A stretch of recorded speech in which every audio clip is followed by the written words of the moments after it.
नीतीश जी का ऐसे तो हर काम जो है सफल रहा है, लेकिन बता दें कि शराबबंदी जो कानून जो उन्होंने बिहार में पारित किया है, कहीं न कहीं उस कानून को लेकर के हमेशा उनकी सरकार के जो है किरकिरी होती दिख रही है। मेरे साथ खास बातचीत करने के लिए डगर उसफ विद्यार्थी हैं, जो कि बीजेपी से प्रवक्ता हैं। हाल ही के दिनों में अगर देखा होगा तो अभी भी जाँच चल ही रही है। शराब से जो है करीब कई लोगों की जानें गई। विगत 1.5 महीना पहले भी जो है छपरा सिवान के तरफ जो है 70 से 80 लोग की भी उस समय भी मौतें हुई थी जहरीली शराब पीने के कारण। क्या कुछ कहेंगे? इतने 2016 में बंद हुए हैं, अभी तक जो है हमेशा महीना 2 महीना इसका वाद विवाद चलते ही रहता है। देखिए, क्या तेजस्वी जी को कहना काम है, लेकिन तेजस्वी जी याद करें कि उनके समय में क्या होता था।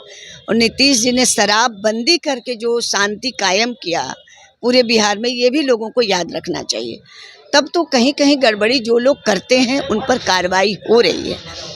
बहुत दुखद समाचार है कि इतने लोग को शराब पीने से या शराब में गलत क्या चीज़ डाला गया जिससे उनकी मृत्यु हो गई है। इसकी जांच चल रही है। इसका मतलब यह नहीं कि शराबबंदी बहुत गलत हुआ है। शराबबंदी जो की है मुख्यमंत्री जी ने, कितना अच्छा अमन चैन, अभी शांति है। शराब नहीं तो रोड पर सड़कों पर सब लोग पी पी कर ढुलटते रहता था। इसलिए तेजस्वी जी अपनी यात्रा स्थगित कर दिए, यात्रा पर जाएं और बिहार को नीतीश जी और भारतीय जनता पार्टी का जो गठबंधन, इसके सहारे बिहार को चलने दें। यात्रा तो आपके भी नहीं, कैबिनेट मंत्री कर रहे हैं, गिरिराज सिंह कहीं न कहीं कह रहे हैं कि ये साजिश की जा रही है। कहीं न कहीं एक भावनात्मक तरीक़ों से जो है हिंदू और मुस्लिम करने की जो नज़रिया देखा जा रहा है। कहीं न कहीं देखिए, दंगा की जो ओर भी जा रहा है। सनातन धर्म के समर्थक हमारे हैं, माननीय केंद्रीय मंत्री गिरिराज जी, तो वो यात्रा नहीं कर सकते हैं। लोगों के बीच में अपने धर्म का प्रचार नहीं कर सकते हैं। अपने बारे में, लोगों के बारे में बताना, उनकी कठिनाइयों को समझना, ये कौन सी ये है कि हम नहीं जाएं, केवल तेजस्वी जाएंगे। तो जिनको, उनको लग रहा है कि हिंदू धर्म के लोगों के बीच में जाएं या बात करें लोगों से, वैसा नहीं कहा कि हम किससे मिलेंगे किससे नहीं मिलेंगे, तो जा रहे थे। इसमें उनको क्यों तकलीफ हो रही है?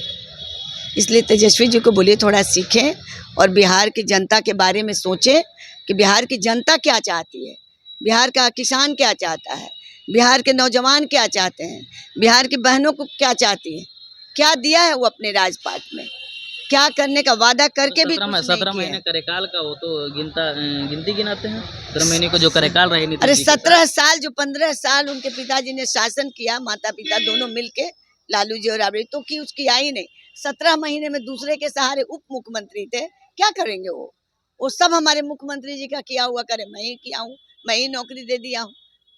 तो ये सब कहने से जनता ये अब बहलावे में नहीं आती है कि मैंने किया हूँ। बिहार में उपचुनाव जो होनी है 4 जगहों में, अगर देखा जाए तो ज़्यादा करके सरकार के पक्ष में ही उपचुनाव जीती जाती है। तो कहीं न कहीं जो पूर्णिया में जो इस तरह से कहीं न कहीं एनडीए की भी हार हुई, गठबंधन की भी हार हुई है। तो अभी ये 4 चुनावों को कैसे देख रहे हैं आप? देखिए, चुनाव हम लोग लड़ेंगे, चुनाव जीतेंगे। अभी उपचुनाव है और चुनाव में हम लोग मुस्तैदी से लगेंगे और बिहार की जनता भी चाहती है कि एनडीए के ही सरकार रहे और एनडीए के ही उम्मीदवार जीते। प्रशांत किशोर तो कह इसलिए रहे हैं कि बदलाव होना चाहिए। इस देखिए, बार हमारी ओर प्रशांत किशोर का अपना थिंकिंग है, अपना सोच है। अब वो प्रशांत किशोर के क्या सोचते हैं वो हम कैसे बता सकते? भारतीय जनता पार्टी क्या सोच रही है, हम क्या सोच रहे हैं, हम अपने पार्टी का, हमारा रणनीति क्या है, वो हम बता सकते हैं। अब प्रशांत किशोर क्या सोच रहे हैं वो तो उन्हीं से आप पूछे, उनको बोलने दीजिए। अभी नए नए अभी आए हैं, लॉन्च पार्टी बनाई है, तो कुछ कुछ सोचेंगे, कुछ कुछ करेंगे। लेकिन बिहार की जनता इतना अचानक से बदलाव नहीं करती है।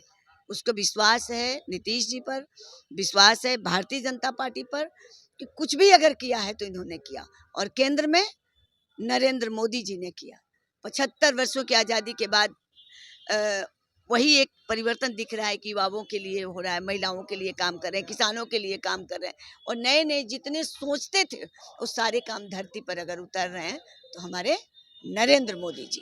कहने से क्या होता, कांग्रेस की सरकार रही, पहले तो कांग्रेस ही की सरकार रही ना, क्यों नहीं उन्होंने किया? आज कभी कभी वो कहते हैं कि हमारा ही किया हुआ है, तो किया हुआ है तो उसको एक्सक्यूट क्यों नहीं किए? नरेंद्र मोदी ही क्यों एक्सक्यूट कर रहे हैं? इसलिए कि आपको करना नहीं था, भावनात्मक ढंग से लोगों का शोषण करके आप वोट लेके कांग्रेस की सत्ता में आप काबिल रहे। अभी हमारे मोदी जी तो काम करने के पीछे भागे रहे हैं। तो आप कह रहे हैं मोदी जी हमारा ही किया हुआ है। अरे किया हुआ क्या होता है? आपने काम करने का आप में जुनून ही नहीं। तो राहुल हो, यहाँ तेजस्वी हो, बंगाल में ममता जी हो, सब क्या कुछ काम तो करना नहीं चाहते, केवल भड़काना, लोगों को गलत ढंग से ये करना। और भारतीय जनता पार्टी और एनडीए की सरकार चाहती है कि सब चीज़ को युवाओं को, महिलाओं को, सबको जो मिलना चाहिए उसको वो देने के लिए तत्पर है। अब आप बात करिएगा लंबी हो जाएगी। महिला आरक्षण 96 से अटका हुआ था, क्यों नहीं इतनी सरकारें आई और गई, कभी किसी मुद्दे पर, कभी किसी मुद्दे पर। 96 से अटका हुआ बिल, और एक बार बिल अगर मोदी जी लाए तो ये बिल पास हो गया, आरक्षण मिल गया महिलाओं को। आज हम बात करते हैं कि समान, महिला पुरुष सब समान है, तो समान कैसे होंगे? उनको जब आरक्षण देंगे तब ना, नहीं तो थोड़े ही पुरुष लोग महिलाओं को आने देंगे कि बराबरी में आ जाओ। अच्छा, उन्होंने वो काम भी किया। लास्ट क्वेश्चन है, शराबबंदी में जो है से जो है महिलाएं कहीं न कहीं बहुत ही खुशी महसूस करते हैं, और कहीं न कहीं बहुत अच्छा बिल पारित किया है नीतीश जी। लेकिन हमेशा जो लगातार जो इसकी तरह मामले जो उठ रहे हैं, तो क्या आप एक महिला है किस तरह पे देखेंगे और क्या नहीं, मतलब? देखिए, ये शराबबंदी बहुत ही अच्छा निर्णय है, लेकिन हर चीज में सरकार उसकी जांच ही कर सकती है ना, उसकी इंक्वायरी कर रही है, उसको पकड़ेगी, कौन लोग हैं जो इस तरह से गलत, जो भी उसमें पदार्थ मिला हो, ऐसे क्यों बातें हो गई। तो ये चीज़ कभी-कभी होते रहता है, उसकी हम लोग जांच करते हैं, उसको हम लोग इंक्वायरी करेंगे, उनको पनिशमेंट देंगे।